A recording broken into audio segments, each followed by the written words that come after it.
So what are snapshots? So if we talk about snapshots, you might understand the term snap. Snap basically means taking a backup of your system. So let's just talk about the settings available in VirtualBox. So first of all, we'll open up Oracle VM VirtualBox, and then we'll head over to settings. Over here we have various settings. So first of all, you have to see if your network adapter is selected to NAT and not bridge adapter. So bridge adapter is basically a bridge connection between your host computer and your virtual machine, and in user interface there's nothing much. In serial we don't have to do anything.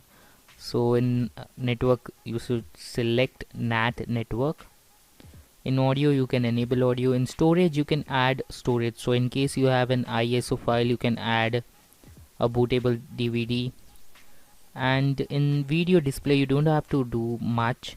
In system you can actually select the RAM, the amount of RAM. So for example, over here I have 16 GB of RAM, and you should note that you must stay in the green section, not in the red or the orange section. So for example, if I have 16 GB, I can go up to 8 GB of RAM for my virtual system.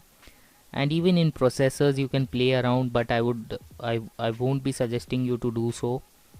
And the most important thing is, in advance you have to select bidirectional. Basically means you can use Control C Control V, that is copy paste and drag and drop. So you can copy folders from VirtualBox to your host computer. So these are the settings that are required, and next thing you need to do is you just need to clone the system. So once you have completed all the setup, you have to clone the system and create a copy. Once you are analyzing malwares, you have to clone and create a copy of your system and then work on the copy. Next thing you need to do is create a snapshot. So how can you actually do so? So you can just move on to machines, click on take snapshots, and over here you have to enter the name of the snapshot. So for example, I have installed Windows, so I'll just type in the name clean install, and this is the clean install of operating system which is just installed.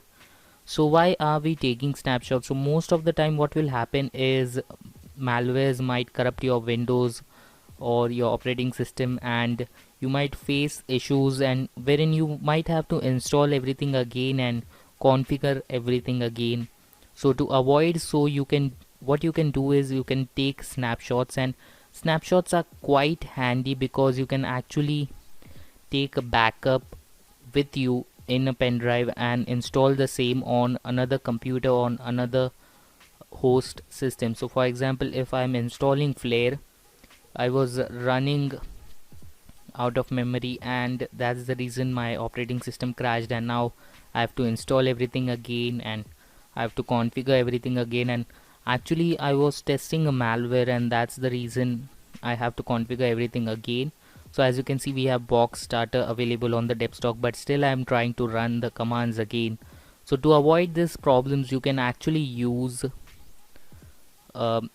the snapshot available, and you can use the snapshot feature after every step. So after every part of malware analysis, you can move on and restore a snapshot. So snapshots actually provide a lot of information. You will get a list of snapshots available in machine tools.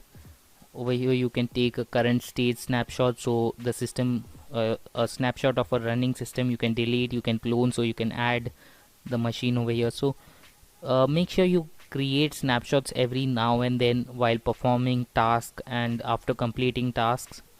So in the next video we'll talk about basic malware analysis and actually dynamic malware analysis. Best of luck.